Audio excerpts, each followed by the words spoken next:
ಅಂಬಾನಿ ನ್ಯೂಸ್ಗೆ ಸ್ವಾಗತ. ಪ್ರತಿದಿನ ನ್ಯೂಸ್ ಅಪ್ಡೇಟ್ಗಾಗಿ ಸಬ್ಸ್ಕ್ರೈಬ್ ಮಾಡಿ.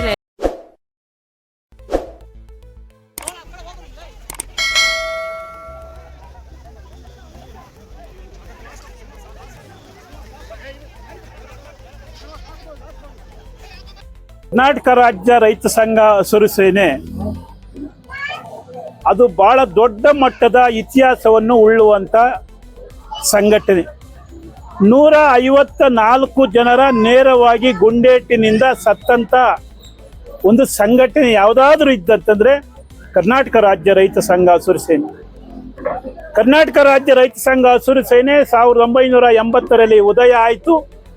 ಅದೇ ಸಂದರ್ಭದಲ್ಲಿ ದಲಿತ ಸಂಘಟನೆಗೂ ಕೂಡ ಉದಯ ಆದವು ಮತ್ತು ಕನ್ನಡ ವಿಚಾರದಲ್ಲಿ, ಕನ್ನಡದ ಬಾವುಟದ ವಿಚಾರದಲ್ಲಿ, ಕನ್ನಡದ ನೀರಿನ ವಿಚಾರದಲ್ಲಿ, ಕನ್ನಡದ ಜಲದ ವಿಚಾರದಲ್ಲಿ ಹೋರಾಟವನ್ನು ಮಾಡಿದಂಥದ್ದು ಉದಾಹರಣೆಗಳು.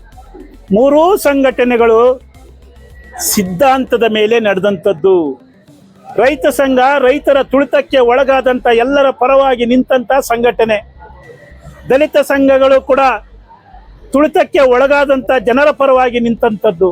ಕನ್ನಡ ಪಕ್ಷನೂ ಕೂಡ ನೀರಿಗೋಸ್ಕರವಾಗಿ, ಭಾಷೆಗೋಸ್ಕರವಾಗಿ ಹೋರಾಡಿದಂಥ ಈ ಸಂಘಟನೆಗಳು ಇವತ್ತು ಸಿದ್ಧಾಂತವನ್ನು ಮರಿತಾ ಇದ್ದಾವೆ. ಇವತ್ತು ರೈತ ಸಂಘದ ಹೆಸರು ಹೇಳ್ಕೊಂಡು ನಾಚಿಕೆ ಆಗ್ಬೇಕು, ಕೈಗಾರಿಕೆ ಬೇಕು ಅಂತ ಕೇಳಂತ ಮೂರ್ಖರನ್ನ ತಾವು ತಮ್ಮಗಳ ಮುಂದೆ ಕೇಳಬೇಕು ಇವತ್ತು.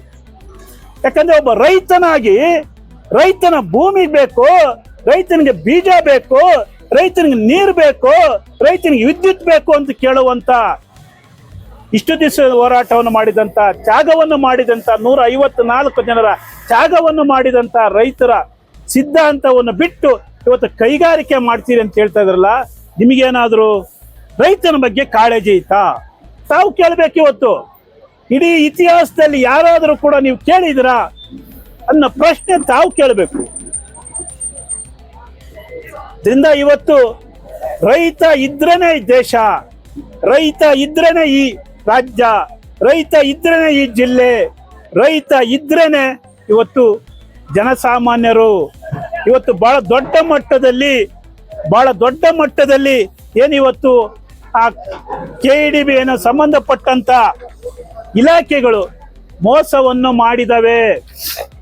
ಏನಿವತ್ತು ಈ ಚಿತ್ರದಲ್ಲಿ ಕಾಣುವಂತ ಪರ್ಪಕಲ್ ಅಂದ್ರೆ ಈ ಗುರುತಿನಂತವರು 471 ಎಕರೆ ಬಿಟ್ಟಿದ್ರು ಅಂತೇಳಿ ಇವತ್ತು ಸಂಬಂಧಪಟ್ಟಂತ KEDB ಅವರು ಹೇಳಿದ್ದಾರೆ.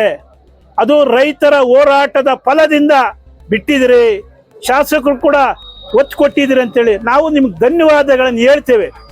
ಆದರೆ ನೀವು ಬಿಟ್ಟಿರೋಂಥದ್ದು ಕೆರೆಯ ಸುತ್ತಮುತ್ತಲೂ ಕೂಡ ಏನು ಇವತ್ತು ನೀವು ಬಿಟ್ಟಿದ್ರಿ, ಕೆರೆಯ ಸುತ್ತಮುತ್ತ ಬಿಟ್ಟಿದ್ರಿ, ಬಹಳ ಧನ್ಯವಾದಗಳು. ಆದರೆ ಮಧ್ಯದಲ್ಲಿ ಬಿಟ್ಟಿದ್ರಲ್ಲ, ಇದರ ಯಾರ ಹುನ್ನಾರ? ಪಾಲಿ ಹೌಸ್ ಐತಂತೇಳಿ ನೀವು ಬಿಟ್ಟಿದ್ರಿ, ಪಾಲಿ ಹೌಸೇ ಇಲ್ಲ ಅಲ್ಲಿ ಒಳಗಡೆ, ಪಾಲಿ ಹೌಸ್ ಅಂತೇಳಿ ಬಿಟ್ಟಿದ್ರಿ. ಇವತ್ತು ಒಂದು ಉದಾಹರಣೆ, ಮನೆ ಇದ್ದಿದ್ರೆ ಬಿಟ್ಟಿದೆ ಅಂತೇಳಿ ಬಸವಪಟ್ಟಣದ ಒಬ್ಬ SCಯ ಮನೆ ಕಟ್ಕೊಂಡು ಜೀವನ ಮಾಡ್ತಾವನೆ ಒಬ್ಬ SC. ಅವನ ಮನೆ ನಿಮಗೆ ಕಣ್ಣು ಕಾಣಲಿಲ್ವಾ? ಉಳ್ಳೋರ್ಗೆನ ಮನೆ 7 ಎಕರೆ 10 ಎಕರೆ ಬಿಟ್ಟಿದಿರಲ್ಲ. ಅವನು ಒಬ್ಬ ಬಡಪ ಈ ರೈತ, ಅವನ ಮನೆ ಕಾಣಿಸಿಲ್ಲ. ತಾದೂರಿನ ಒಬ್ಬ ರೈತ ಕೋಳಿ ಫಾರಂ ನೀವು ಬಿಟ್ಟಿಲ್ಲ, ಅದೇ ಉಳ್ಳವರ ಕೋಳಿ ಫಾರಂ ನೀವು ಬಿಟ್ಟಿದಿರಲ್ಲ. ಇದು ನ್ಯಾಯನಾ? ಇದು ಧರ್ಮನ? ಉಳ್ಳವರಿಗೆ 20 ಎಕರೆ 30 ಎಕರೆ ಬಿಟ್ಟಿದಿರಲ್ಲ, ಇದು ನ್ಯಾಯನಾ? ನಮ್ದು ಒಂದೇ ಡಿಮ್ಯಾಂಡು, ನೀವು ಇದರಲ್ಲಿ ಬಹಳ ಮೋಸವನ್ನು ಮಾಡಿದಿರಿ. ಎಲ್ಲ ರೈತರನ್ನು ಬಿಟ್ಬಿಡಿ. ಟೋಟಲಿ ರೈತರನ್ನು ಏನಿವತ್ತು ಉಳುಮೆ ಮಾಡ್ತಾ ಇದ್ದೇವೆ, ನೀರಾವರಿ ಇದೆ, ಎಲ್ಲರನ್ನು ಕೈ ಬಿಡಿ. ಜೊತೆಗೆ ಇವತ್ತು ತಾವು ಮುಕ್ತವಾಗಿ ಚರ್ಚೆಗೆ ಬನ್ನಿ. ರೈತರು 826 ಜನ ನಾವು ರೈತರು ಕೊಡೋದಿಲ್ಲ ಅಂತೇಳಿ ಅರ್ಜಿಯನ್ನು ಹಾಕಿದ್ದೇವೆ. ಇವತ್ತು ರೈತರು 820 ಲೇಡಿ ಪೊಲೀಸ್ ಆತರ ಮಾಡ್ಬೇಕಾದ್ರೆ ಸರ್ ನೋಡಿ ನೋಡಿ ಸರ್ ಯಾವ ತರ ಇದ್ ಮಾಡಿದ್ದಾರೆ. ಹಾ ಸರ್ ಲೇಡಿ ಪೊಲೀಸ್ ನಾವೇನು ನ್ಯಾಯ ಕೇಳಕ್ ಬಂದ್ ನಾವೇನು ಅವ್ರು ಹೊಡೆಯಕ್ ಬರ್ತಾ ಇದ್ವಾ? ಹಿಂಗೆ ಏನ್ ಮಾಡ್ಕೊಂತೀವಿ ಒಬ್ಬ ಇದು ಉನ್ನತ ಅಧಿಕಾರಿ ನನ್ನ ಮೇಲೆ ಮ್ಯಾನ್ ಹ್ಯಾಂಡ್ಲಿಂಗ್ ಮಾಡಿದ್ದಾರೆ ಅವ್ರ ಜೊತೆ ಸೇರಿ. ಅಲ್ಲ ಸರ್ ನಾವ್ ಏನೋ ನ್ಯಾಯ ಕೇಳಕ್ ಹೋಗ್ತಾ ಇದ್ರಿ, ಮನೆ ಹತ್ರ ಹೋದ್ರೆ ಕಳ್ರ ತರ ಮುಕ್ಕಂತಾರೆ. ಇಲ್ಲಿ ಬಂದಾಗ ನೋಡಿದ್ರೆ ಈ ತರ ನಾವ್ ಕೇಳಕ್ ಹೋದ್ರೆ ಈ ಪೊಲೀಸ್ ಈ ತರ ಕೆಲಸ ಕೊಡತಾ? ನೋಡಿ ಸರ್ ಯಾವ ತರ ಮಾಡಿದ್ದಾರೆ. ನಾವು 2 ತಿಂಗಳಲ್ಲಿ ಇದ್ರಲ್ಲ ಅವ್ರು ಬಂದಿದ್ರೆ ಹೋಗೋದೇನಾದ್ರು ಇತ್ತ? ಅವ್ರು ಬಂದ್ ಹೇಳ್ಬೇಕಾಯ್ತು ಏನಾದ್ರು. ಏನ್ ಮಾಡ್ತಾರೆ ಬರೀ ಉಸ್ತುವಾರಿ ಮಂತ್ರಿಗಳು ಚೇಳದಾಗಿ ಕೆಲಸ ಮಾಡ್ತಾರೆ. ಇಡೀ ಪೊಲೀಸ್ ಇಲಾಖೆ, ಚಿಕ್ಕಬಳ್ಳಾಪುರ ಇಲಾಖೆ ಪೊಲೀಸ್ ಇಲಾಖೆ ಪೂರ್ತಿಯಾಗಿ ಉಸ್ತುವಾರಿ ಮಂತ್ರಿಗಳು ಏನ್ ಡೈರೆಕ್ಷನ್ ಕೊಡ್ತಾರೆ ಚಾಚು ಚಪ್ಪದೆ ಮಾಡ್ತಾ ಇದಾರೆ. ಹೌದು ಸರ್, ಅವ್ರು ಹೇಳ್ದಂಗೆ ನಡೀತಾರೆ. ನಮ್ ರೈತರಿಗೆ ಒಂಚೂರು ಬೆಲೆ ಕೊಡ್ತಾ ಇಲ್ಲ ಸರ್. ಪೊಲೀಸ್ ಆಗ್ಲಿ ಅವರೇ ಆಗ್ಲಿ, ಲೇಡಿ ಪೊಲೀಸ್ ಆಗಿ ಆ ಹುಡುಗನ್ ಗಲ್ಲಾಪಟ್ಟಿಗೆ ಹೆಂಗಪ್ಪ ಕೈ ಹಾಕೋದಂತ ಯೋಚನೆ ಮಾಡಿದಿರಾ? ಮತ್ತೆ ಕೇಳಿದಕ್ಕೆ ನಿನ್ ಕೈಯಲ್ಲಿ ಏನಾಗುತ್ತೋ ಮಾಡ್ಕೊ ಹೋಗಲ್ಲ ಅಂತ ಮಾತಾಡ್ತಾರೆ. ನೋಡಿ ವರ್ಷದಲ್ಲಿ ಯಾರ ಅಧಿಕಾರ ಕೊಟ್ಟು ಯಾರು ಸರ್? ಲೇಡಿ ಪೊಲೀಸ್ ಅದನ್ನ ಮಾಡೋದೇನ್ ಸರ್? ನಾವ್ ನ್ಯಾಯ ಕೇಳಕ್ ಹೋಗ್ತಾ ಇದ್ವಿ ಸರ್, ನಾವೇನು ಹೊಡೆಯಕ್ ಹೋಗ್ತಾ ಇಲ್ಲ. ರೈತರು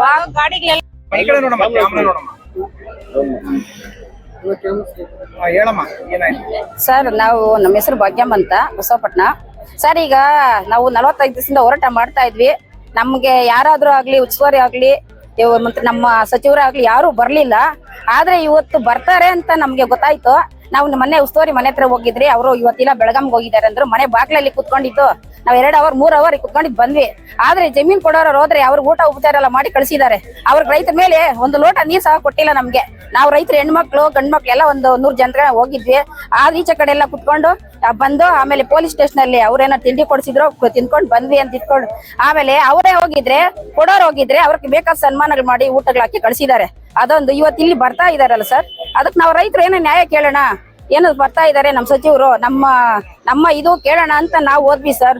ನಾವು ಹೋಗಕ್ಕೆ ಎಲ್ಲ ತಡೆದು ಬಿಟ್ಟು ರೈತರನ್ನೆಲ್ಲ ಹೊಡೆದು, ಒಬ್ಬ ಲೇಡಿ ಪೊಲೀಸು ಒಬ್ಬ ರೈತನ ಮೇಲೆ ಕೈ ಮಾಡಿದಾಳೆ ಸರ್, ಶ್ಯಾಮಲಾ ವಿನೋದ್ ಅಂತ ಸರ್. ಅವರು ರೈತನ ಹೊಡೆದು ಒಳ್ಳೆ ಜೀಪಲ್ಲಿ ಹಾಕಿದ್ದಾಳೆ ಸರ್. ಲೇಡೀಸ್ ಏನ್ ಸರ್ ಎಲ್ಲ ಪಟ್ಟು ಇಟ್ಕೊಂಡು ಹೇಳ್ಕೊಂಡಿದ್ದಾಳೆ ಸರ್. ಅವರು ಅಲ್ಲಿಗೆ ಸರ್ ಅವರು ರೈತರ ಮೇಲೆ ದಬ್ಬಾಳಿಕೆ ಮಾಡಿ ನಾವು ನ್ಯಾಯ ಕೇಳಕ್ ಹೋಗ್ತೀವಿ ಸರ್. ನಾವೇ ಕಳ್ರಲ್ಲ.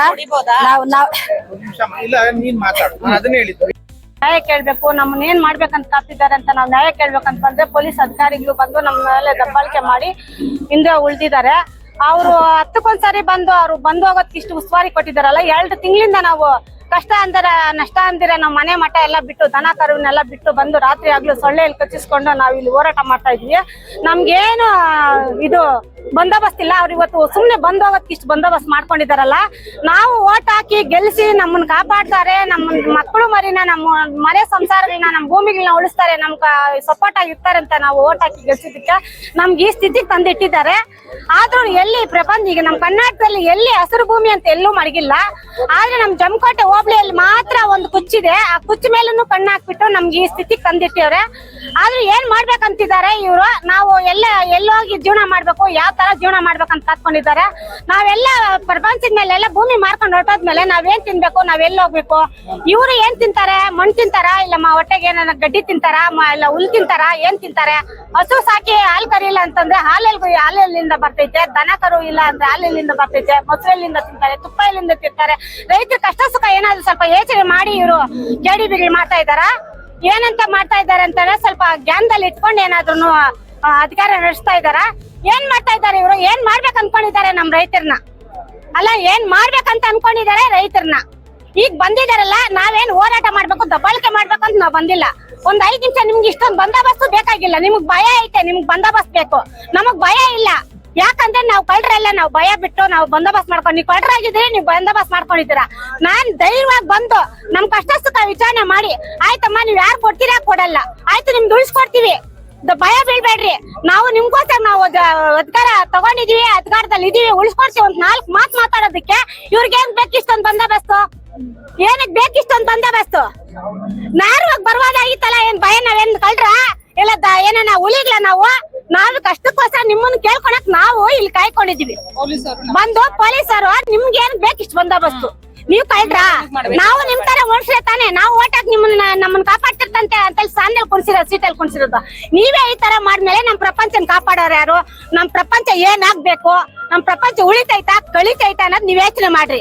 ನೀವ್ ಈ ತರ ಮಾಡಿದ್ರೆ ಅಂತೂ ನೀ ಪ್ರಪಂಚದಲ್ಲಿ ಸೀಟ್ ಮೇಲೆ ಕುತ್ಕೊಳಕ್ ಆಗಲ್ಲ, ಮುಂದೆ ಬರಕ್ ಆಗಲ್ಲ. ನಾಳೆ ಬೆಳಗ್ಗೆ ನಿಮ್ ಹೆಂಡತಿ ಮಕ್ಳುನು ನಾಳೆ ಬೀದಿಗೆ ಬರೋದ್ ಗ್ಯಾರಂಟಿ. ನಮ್ಮನ್ನ ಯಾವ ತರ ಬೀದಿಗೆ ತರ್ಸಿದಿರೋ ನೀವು ಬೀದಿಗೆ ಬರೋದ್ ಗ್ಯಾರಂಟಿನೇ. ಇದು ಸತ್ಯದ ಕಾಲ ಇದು ರೊಟ್ಟಿ ತಿರ್ದಂಗೆನೆ ಸತ್ಯದ ಕಾಲ ಇದು. ನಾನ್ ಮಾತ್ ಮುಗಿಸ್ತಾ ಇದ್ದೀನಿ. ನಮಸ್ತೆ. ಇದನ್ನ ತಿಳ್ಕೊಂಡು ನಮ್ ಕಷ್ಟ ವಿಚಾರಿಸಿದ್ರೆ ಒಂದೋಯ್ತು, ಇಲ್ಲ ಅಂದ್ರೆ ಮುಂದುವರೆದ್ರೆ ಇನ್ನೂ ಜಾಸ್ತಿ ಪರಿಣಾಮ ಮುಂದೆ ತಗೊಳ್ಬೇಕಾಗುತ್ತೆ ನಾವು. ಅಷ್ಟೇ ನಮ್ಮ ಆಯ್ತು ಸರ್. ಅದಕ್ಕೆ ಸರ್ ನಾವು ಈಗ ನಮ್ಮ ಅಹವಾಲು ಕೇಳಕ್ ಬಂದಿದ್ವಿ ಸರ್. ನಾವು ಸುಧಾಕರ್ ಅವರು ಇದುವರೆಗೂ ನಾವು ರಾತ್ರಿ ಆಗ್ಲೂ ಇಲ್ಲೇ ಇದೀವಿ ಸರ್. ಲೇಡೀಸ್ ಮಕ್ಳು ಮೊರೆ ಎಲ್ಲಾನು ಇದ್ರು ಕೂಡ ಯಾರು ಏನಂತ ಕೇಳಿಲ್ಲ. ಇವತ್ ಕೇಳೋಣ ಬಂದಿದ್ದಾರೆ ಅಂತ ನಾವು ಬಂದ್ರೆ ಅವ್ರು ಬೇಕಾದಷ್ಟು ಪರಿಷ್ಠ ತಗೊಂಡು ಅವ್ರು ಕಳ್ಳರ ತರ ಬಂದಿದ್ದಾರೆ. ಈಗ ನಾವು ಹೋಗಕ್ ಹೋದ್ರೆ ನಮ್ಮ ನುಗ್ಗಿ ನಮ್ ರೈತರನ್ನ ಅದು ಒಬ್ಬ ಲೇಡಿ ಪೊಲೀಸ್ ಹಿಡ್ಕೊಂಡು ಇದ್ರಲ್ಲಿ ಹಾಕೊಂಡಿದ್ದಾಳೆ ಸರ್. ಜೆಂಟ್ಸ್ ನ ಒಬ್ಬ ರೈತನ್ನ ಹಿಡ್ಕೊಂಡು ಕಲ್ಲಪಟ್ಟು ಹಿಡಿದು ಒಳಕ್ ಹಾಕೊಂಡಿದ್ದಾಳೆ ಸರ್. ನಾವು ನ್ಯಾಯ ಕೇಳ್ಬಾರ್ದೇನ್ ಸರ್? ನಾವು ಅವ್ರು ನಮ್ ಕೈಗೆ ಸಿಕ್ಲಿಲ್ಲಲ್ಲ. 2 ಮನೆ ಹತ್ರ ಹೋದ್ರೆ ಅವ್ ಸಿಗ್ಲಿಲ್ಲ. ಸಿಕ್ಕಿದ್ರೆ ನಾವೇನ್ ಸರ್ ಈ ತರ ಮಾಡ್ತಾ ಇದ್ವಿ? ನಾವು ಅವ್ರೇನಾದ್ರು ಸಿಕ್ಕಿದ್ರೆ ನಾವಿಲ್ಲೇ ನಾವೇ ಕೇಳಂತ ಅವಶ್ಯಕತೆ ಇರ್ಲಿಲ್ಲ. ಅವ್ರೇನಾದ್ರು ಬಂದು ನಮ್ಗೆ ರೈತರು, ನಮ್ಮ ಮೂಲ ರೈತರು ಸರ್. ನಾವ್ ಬೇರೆ ರೈತರ, ನಾವ್ ನಮ್ಮ ಜಮೀನಲ್ಲಿ ಕಳ್ಕೊಳ ರೈತರು. ನಾವು ಇಲ್ಲಿ ಸಿವಿಲ್ ಡ್ರೆಸ್ ಅಲ್ಲಿ ಬಂದು ಒಬ್ರು ನಳ್ಳಿ ಹುಡುಗನ ಕತ್ತಿಟ್ಕೊಂಡಿದ್ದಾರೆ ಸರ್. ನಾವು ಎಲ್ಲ ಬಿಡಿಸಿದ್ವಿ. ಕತ್ತು ಪ್ರಾಣಗಳು ತೆಗಿಯಕ್ಕೆ ಬಂದಿದ್ದಾರೆ ಸರ್ ರೈತರನ್ನ ಪೊಲೀಸರು. ಪ್ರಾಣಗಳು ತೆಗಿಯಕ್ಕೂ ರೋಸಿಲ್ಲ. ನಾವು ರಾತ್ರಿ ಆಗ್ಲಿ ಇಲ್ಲೇ ಇದ್ದೀರಿ. ಇಂತ ಸಮಯದಲ್ಲಿ ನಾವೇನೋ ನಿಮ್ಮನ್ನ ಕೇಳಕ್ ತಾನೇ ನಾವು ಬಂದಿದ್ದು. ನಮ್ಮ ಬಾಧೆ ನಾವು ಕೇಳಕ್ ನಾವು ಬಂದ್ರೆ ನೀವು ಪೊಲೀಸರನ್ನ ಬಿಟ್ಟು ರೈತರನ್ನ ಹೆಂಗ್ ಬೇಕಂಗ್ ಓಡಿಸೋದು, ಪ್ರಾಣಗಳು ತೆಗೆಯಂತ ಕೆಲಸ ಮಾಡೋದು, ಈ ತರ ಮಾಡಿದ್ದಾರೆ ಸರ್. ಒಬ್ಬ ಹುಡುಗನ್ ನಡ್ಕೊಂಡ್ ಹುಡುಗ 4 ಹಿಡ್ಕೊಂಡಿದ್ದಾರೆ ಸರ್. ಅವ್ರು ಸಿವಿಲ್ ಡ್ರೆಸ್ ಪೊಲೀಸ್ ಅಲ್ಲ ಸರ್ ಅವರು. ಆದ್ರೆ ಸಿವಿಲ್ ಡ್ರೆಸ್ ಬಂದು ಈ ತರ ಮಾಡಿ ನಾವು ಹೆಂಗಸರೆಲ್ಲ ಬಿಡಿಸಿದಿರಿ ಸರ್. ಅದಕ್ಕೆ ಈ ತರ ನಾವ್ ಮಾಡಕ್ಕಂತ ಬಂದ್ವಿ ಅಲ್ಲ. ನಮ್ಮನ್ನ ಯಾಕೆ ಈ ತರ ತಡೀತಾ ಇದ್ದಾರೆ? ಅವ್ರೇನೋ ಒಂದ್ ವಿಷಯ ಹೇಳಿ ನಮ್ಗೆ ಬಂದು. ಇಲ್ಲ ಕೊಡೋರೆಲ್ಲ ಹೋದಾಗ ಮಾತ್ರ ಚೆನ್ನಾಗಿರ್ತಾರೆ. ನಮ್ಮ ರೈತ ಎಷ್ಟು ಸಾರಿ ಬಾಗಿಲಿಗೆ ಹೋಗಿದ್ರು ಅವ್ರಿಗೆ ಅದೇ ಕೆಲಸ ಕೊಟ್ಟಿದ್ದಾರೆ ಸರ್. ಅವರು 2 ವರ್ಷದಿಂದ ಅವ್ರ ಬಾಗಿಲಿಗೆ ಅಲಿತಾ ಇದ್ದಾರೆ. ಅವ್ರಿಗೇನು ಇದೆ ಮರ್ಯಾದೆ ಇದೆ ಸರ್? ಅವ್ರೇನ್ ಊಟ ತಿನ್ನಲ್ಲ ಸರ್? ಅವರು ಬರೀ ದುಡ್ಡನ್ನೇ ತಿಂತಾ ಇದ್ದಾರಾ? ದುಡ್ಡು ತಗೊಳೋದು, ಜಮೀನಿಗೆ ಮಾಡ್ಕೊಂಡು ಅವ್ರು ಬೇಕಾದ ಹಾಸ್ಪಿಟ್ಲ್ ಮಾಡ್ಕೊಂಡು ಅವರ ನೆಮ್ಮದಿ ಅವ್ರು ನೋಡ್ತಾ ಇದಾರೆ. ಇಲ್ಲಿ ರೈತರ ನೆಮ್ಮದಿ ನೋಡ್ತಾ ಇದಾರ? ನಾವು ಬೆಳೆದು ತಿಂದು ನಿನ್ಕು ಕೊಡ್ತಾ ಇದ್ದೀರಲ್ಲ. ನಾವು ದೇಶಕ್ಕೆ ಅನ್ನ ಹಾಕ ರೈತರನ್ನ ಈ ಪರಿಸ್ಥಿತಿ ತಂದಿದ್ದಾರೆ ಸರ್. ಅವರು ಬೀದಿಯಲ್ಲಿ ನಿಂತ್ಕೊಂಡಿದ್ದಾರೆ. ನಾವು ಬೀದಿಯಲ್ಲಿ ಹಗಲು ರಾತ್ರಿ ನಿಂತ್ಕೊಂಡಿದ್ದೀರ ಸರ್. ಅದಕ್ಕೆ ಈ ಪರಿಸ್ಥಿತಿ ಬಂದಿದ್ದಾರೆ. ಇವತ್ತು ಕೇಳಕ್ ಬಂದಿದ್ದೀವಿ ಸರ್. ಅಷ್ಟೇ ಸರ್. ನಾವು ಏನಿಲ್ಲ ಸರ್. ನಾವೇನು ಅವ್ರನ್ನ ಭಾಗ್ಯಮ್ಮ ಅಂತ ಸರ್. ನೋಡಿ